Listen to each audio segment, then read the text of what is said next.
Bismillahirrahmanirrahim. Assalamualaikum warahmatullahi taala wabarakatuh. And a very good day to all my listeners through Facebook and my YouTube channel. Before I go further, I would like to wish a happy Eid Adha Mubarak to all my Muslim colleagues, friends, and all the listeners that listening to my review. And to those non-Muslim friends and colleagues, happy holiday, and hopefully you will enjoy your time despite with all this limitation during this current pandemic. Another greeting from me to another video of book reviews for Gerobok Abdul Jalil, and I think this is my third reviews, and this time we're looking at Habit of Self-Reliance, written by the late Tan Sri Zainal Abidin Ahmad, or known by Malaysian society as Za'Ba.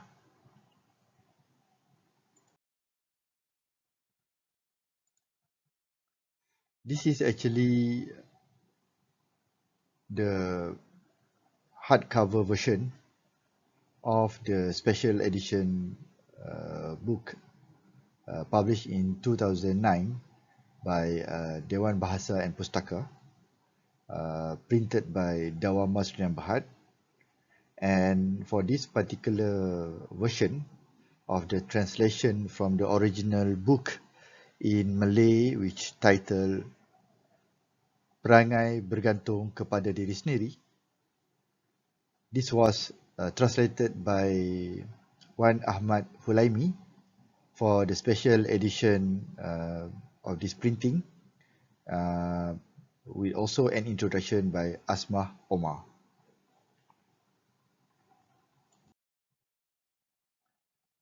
This is the picture of the late Tan Sri Zainal Abidin, who was born on 16 September 1895 in Kampung Bukit Kerdas, Batu Kikir, Jempol, in the state of Negeri Sembilan, which he is the eldest of the three children. His mother, Intan Awaludin, was of Minangkabau descent, while his father, Ahmad Ibrahim, was a Buginese from a well-off family in the Riau Island, the latter being the only literate person in the village. Zainal Abidin, however, learned to read and write by himself from the age of 5, practicing his writing on young banana leaves with a twig as a stylus.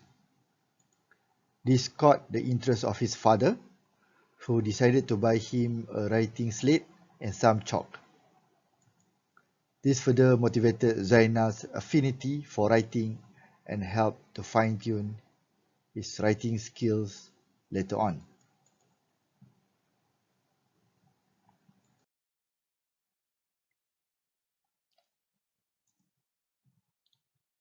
Let us go straight into the book. This is only actually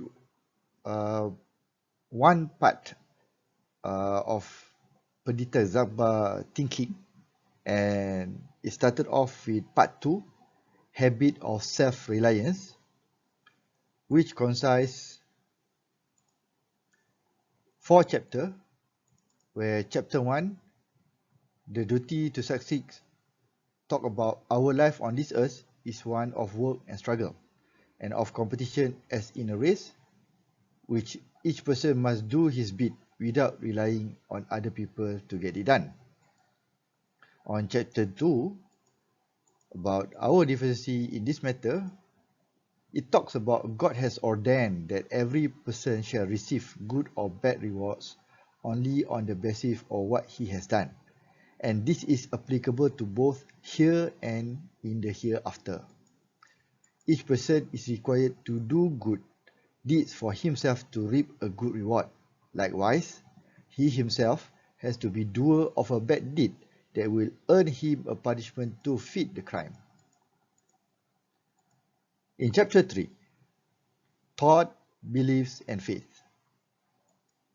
In this chapter, we need to weigh them in the best way we can with our intellect and knowledge. In other words, we are not asked to do taklid blindly, that is, accepting without question or understanding the whys and the wherefores of what is passed on to us, unless we are completely ignorant or totally lacking in knowledge and the ability to think for ourselves. The final chapter in this part 2 of Habit Self-Reliance is the self-reliance in knowledge and practice. In this chapter, the superiority of knowledge as a tool for a person of sound mind to understand the tenets of religion, and the other thing is self-evident. It needs no further explanation.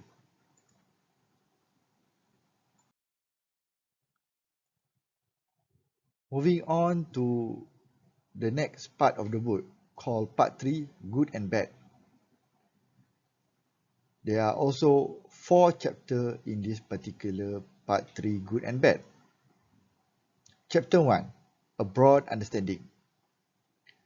In Chapter 1, there are 5 parts that will be further explained by Peneliti Za'Ba in understanding about good and bad. Those parts are: Part 1, the meaning of good and bad; Part 2, levels of good that is enjoined; Part 3, categories of proscribed bad deeds; Part 4, a brief summary; and Part 5, example of good deeds and their condition.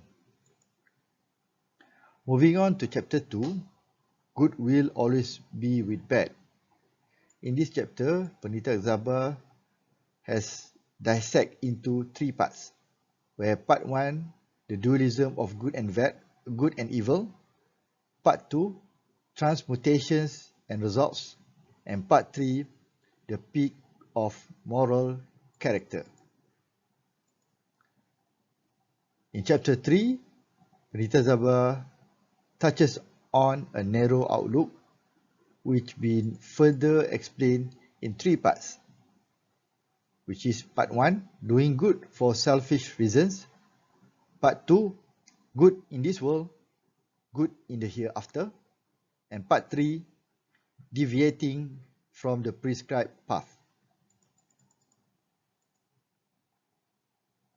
So the final chapter in Part 3 is the fall of the Ummah and the road to recovery.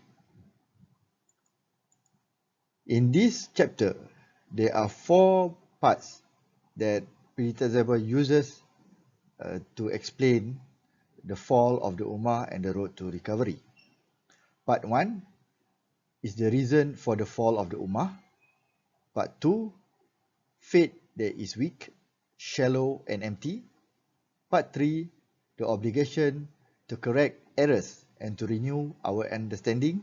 And Part 4, repentance and going back to the beginning. So, from my take, reading this book, Za'Ba actually really emphasizes in human behavior and attitude, especially the Malay race. The reason why that he focused strongly on Malay race is because there are major consequences when the Malay race do not have the habit of self-reliance. There are a lot of negative consequences that actually reflect back or backfire to the Malay race. This is actually contributed by their unwillingness to think for themselves, to uphold themselves, and also to actually boost up their level of confidence in facing other races or the entire society within their community or in the big world. Za'Ba is very critical and also cynical to many things that actually been practiced by the Malay society. I do believe that despite all these negative focuses, Penelitian Za'Ba actually lay out quite clear on what is needed in order to actually improve ourselves in the basis of Quranic verses that he further explained that even in Islam, it has been emphasizes that it's important for all the followers actually to be self-reliant and improve their level of knowledge.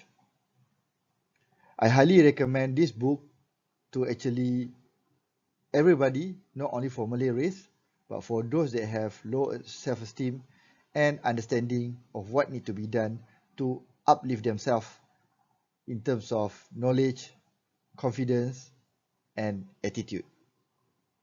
For that, I would like to say thank you, and I hope that you will continue following my Gerobok Abdul Jalil, where there will be more books that I will be looking at and also reviewing it in multiple genres and topics that I hope it will be self-learning and improvement for myself.